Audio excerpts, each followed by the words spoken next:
What's good, everybody? It's your boy, Shady Jackson, back at it again with another episode of the Celebrity Junk. Dr. Umar Johnson recently visited the Hardly Initiated podcast, and this was a live stream. So I thought that was really good. I thought that was great for them to do that.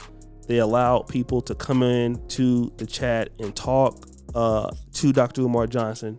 And the name of that stream was Dr. Umar Johnson Talks Live About Black Relationships with Hardly Initiated.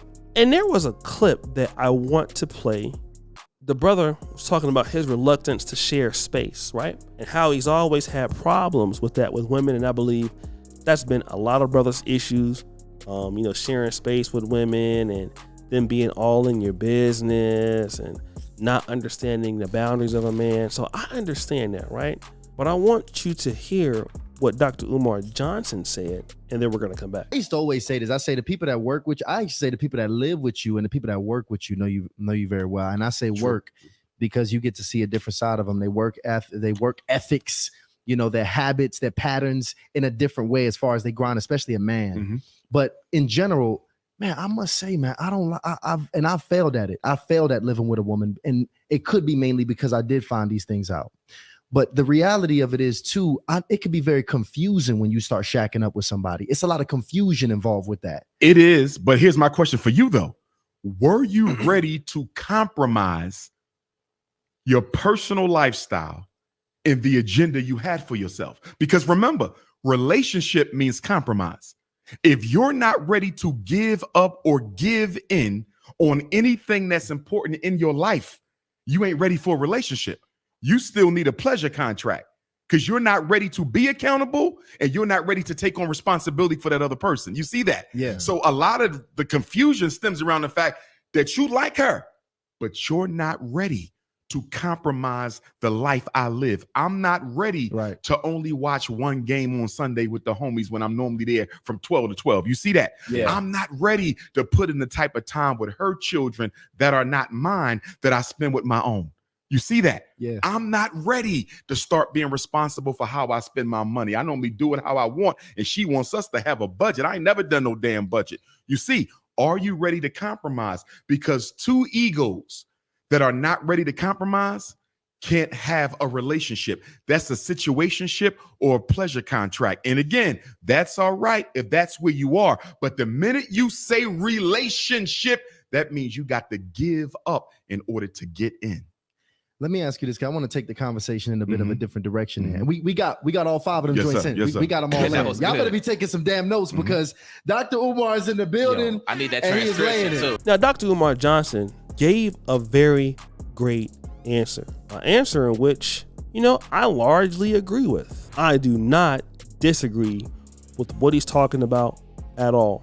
But since Dr. Umar Johnson is a self-proclaimed Pan-African leader and the world's #1 scholar on black issues, then I need to ask some questions because the professor has to be able to teach the class because he lives what he's talking about. Is that right? So now I have a question for the good doctor. If this is the case, Dr. Reverend Umar Johnson, can you please tell us why is it that you have not one, but two black women who have kids out of wedlock?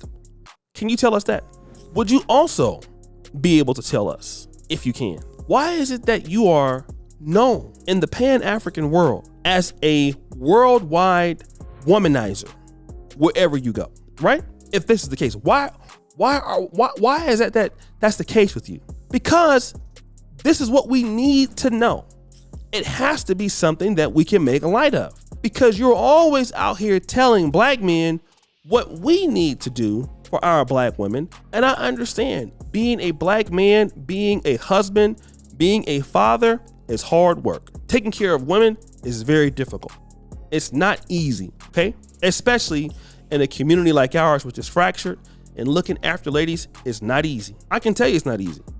I know it's not easy. But I have a question. Why are you not living up to this advice? Because till this day, you're so worried about what a black man or who a black man is dating. But the problem is this, we don't know what you're doing.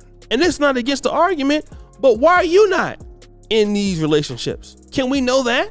Why don't we know that? Why don't we understand that? Why do we have a problem trying to make light of that? Why are we making light of this? You see, and this is something that we just don't know. We can't understand. We can't fathom. For whatever reason, we cannot fathom that. And we have an issue with that. However, no matter what, here we see you on podcast to podcast running your mouth about what somebody needs to do in their relationships. We can agree to some of the things you're talking about, but when it comes to you living the life in which you should be living, now you have an issue. Now you can't do that. Now you are not living that. You got as many baby mamas as Pookie got, okay? You're not committed to nothing but a cash app. You're not committed to nothing but a super chat. You're not committed to nothing but a donation. And we want to talk about responsibility and accountability. Where's the school? You see, everybody need to be accountable but you, right? And I agree what you're talking about, but where's the action in your life since you are the person who can give advice? It's almost like somebody who never played basketball, never played. And if they did play, they were terrible. They never came to practice. They never wanted to do the work. They never started, but they're telling you what you need to do to basically be a good player. What it takes. Here's what it takes for you to be a good player. Here's what it takes for you to do X, Y, and Z. Well, why can't you show us? You see, because Malcolm X, since you like to mention your name in the same light as some of our legends, well, he was married. We can't never get Dr. Umar married, can we? Because Dr. Umar is too busy trying to get all the booty, flirting with the sisters. He wants to get to the business before he gets to the back shots. Ain't that what he said? So, because all we worried about is back shotting it up, right, Doc? Why are we having a hard time with that? Why are we having a hard time making light of that? Can somebody understand that? I can't make light of it. Why is it that I can't make light of it? The brothers really want to know, okay? We trying to figure it out, brother. Why is it that we don't know nothing about, your leadership? Because are you only leading through the words, brother? I just don't know. Then you wonder why people want to break out things about you and call you a con artist. All you gonna do is say they hating on you. They jealous of you.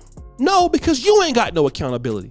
And that's exactly what black men hate, Dr. Umar. You to go out here and tell the black man what he should be doing, and you worse than the black men that you criticize. And you need to really sit your $5 ass down. You need to sit down, brother, okay? You too old to be out here in the community. And I mean, you criticizing the black church, which they deserve every criticism. But I will tell you this, man, the way you carry out is even worse than some of these pastors. Scandal after scandal after scandal. Woo! Man, what's going on with you, family? Woo! So guys, it's your boy, O'Shea Duke Jackson, back at it again with an episode of The Celebrity Junk. Pretty sure for all you do, scrap the bell. We're out.